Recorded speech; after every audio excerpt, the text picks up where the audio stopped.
Қайырлы күн, YouTube арнамның көрермендері, қалдарыңыз қалай? Қазір сіздерге осындай қолмен жазып жатқан сияқты анимация берудің жолын көрсететін боламын. Әрине, бірінші телефонда жасауды көрсетемін, одан кейін видеоның соңында компьютерден жасалу жолы. Ол үшін мынандай бірінші пишущая рука PNG деп өзімізге ұнаған картинканы көшіріп аламыз. Бұл біз қолмен жазған кезде видео скрайп деген приложение бар екен. Ол жақта прям салып атқан сияқты, сурет салып атқан сияқты эффектпен берсеңіздер болады. Бірақ ол платный приложение екен. Видео ютубта көп тұр, қарап көрсеңіздер болады. Сосын осылай бір ұнаған картинканың үстін басып, сайтына кіріп, сразу сайттан PNG файлды көшіріп алсаңыздар болады. Немесе осылай үстін басып скачать изображение дейміз. PNG Wings деген негізі ашылмай тұр. Потом осылай скачать етіп аласыздар, remove background'тан артын қиып. Одан кейін, мысалға ана жерде мен қойдым ғой, қолды қойдым. Енді прям бетіп шықпайды, но қарап отырғандарыңыздай осындай бір эффект алуға болады.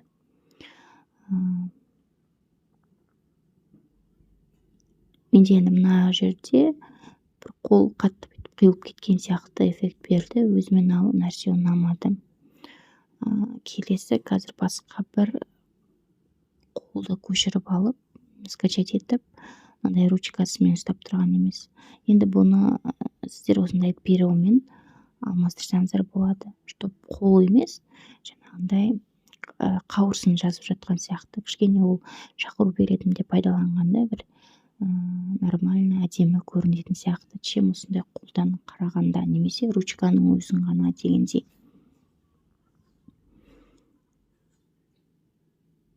Мысалы, мына жерде мен мынандай картинка көшіріп алдым. Бұл CapCut приложениесі. Енді баяғыдан CapCutпен жұмыс жасаймын. Қазір мынандай қолдан бөлек, мынандай эмоджи да пайдаланып көрсетемін. Добавить наложение деп. Мысалы, қазір добавить текст деп, бір текст жазайын. Например, басталуы деп. Главный осындай сөздер болады ғой. Басталуы, немесе там уақыты деген сияқты. Тойдың иелері деген сияқты. Сондай кезде осындай енді жазып жатқанда эффект қалдырсаңыздар болады. Осындай рукалармен. Потом осындай скачать изображение деп мынандай картинканы көшіріп алдым. Remove background деген сайтқа кіріп, бірінші тұрған сайтқа кіріп, артындағы фонын өшіріп тастаймын. Қиылды, енді скачать деймін. Видеомыз қайтадан ашып, добавить наложение деп, жаңағы арты қиылған фотоны алып келіп қоямын. Енді қарасаңыздар, бұл керісінше тұр. Енді бізге бұны оңға емес, солға қарату керек. Артында мынандай изменить деген кнопка бар, потом отразить деген бар ортасында тұр. Сол кезде зеркальный керісінше қарайды и размерін кішірейтіп келіп, ручкамыз қай жерден басталу керек, примерно сол жерге қоямын. И мына жерде жазуды да кішкене төмен түсіремін. Потом картинканың егерде қиылып, качествосы құртылса, астынан резкісін көбейтіп алсаңыздар болады. Потом текстімізға да анимация береміз. Мына жерде затухающее стирание справа деген таңдадым. И астынан ползунокпен скоростьін азайтасыз. Сосын мына жерде кішкентай ромбик тұр, соны басу арқылы астында картинканы да жылжытып, мына жақта примерно мен басталуы деп жазамын қазір ручкамен. Мындай нені ұстап тұрып, осылай примерно С-Т деп әріптерді жазып жатырмын.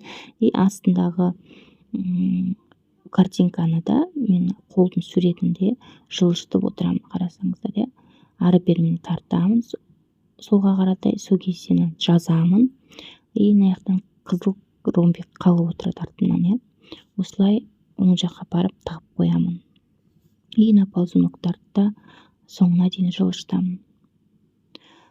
Қазір қарап көрейік, болды ма, болмады. Болмай жатса, мына жақтан қайтадан ромбикті басып, осылай астында жылжытып отырып, мына жақта үстінде де примерно басталуы деп жазып отырып, яғни әріптерді жазасыз, қандай сөз жаздыңыз, соны примерно қолыңызбен андай қалай десем болады, ручканы ұстап тұрып жазасыздар. И астындағы ана суретті де жылжытып отырасыз, мен сияқты мына жаққа. Соға қаратай жылжытып отырмын, и осындай красный ромбиктер қалады. Яғни екеуін бірдей істеп отырасыз. Потом қойған кезде мінекей примерно осылай шықты.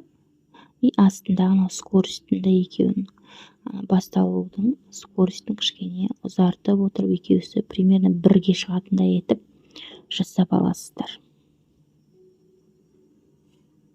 Именно шақыру билетіне осындай вариантты мен дұрыс көрдім.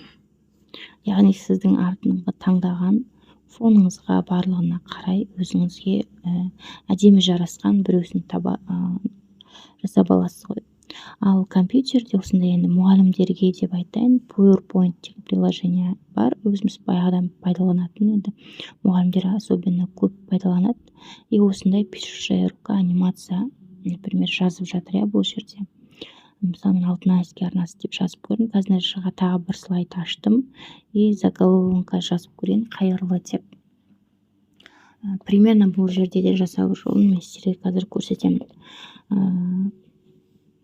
Мына жақтан вставить деп рисунок деп бағанағындай YouTube, Instagram'нан, Google'дан көшіріп алған осындай пишущая рукамызда келіп қоямыз. Кішкене размерін кішірейтеміз. И қай жерден сөз басталу керек, соның басына апарып қазір қоямын. Примерно жерге алып келіп қойдым. Енді қарасаңыздар, мына жақта анимация деген папка бар. И мына жақтан полностью анимацияны ашамыз. И артқа қаратай, астыға қаратай тартамыз.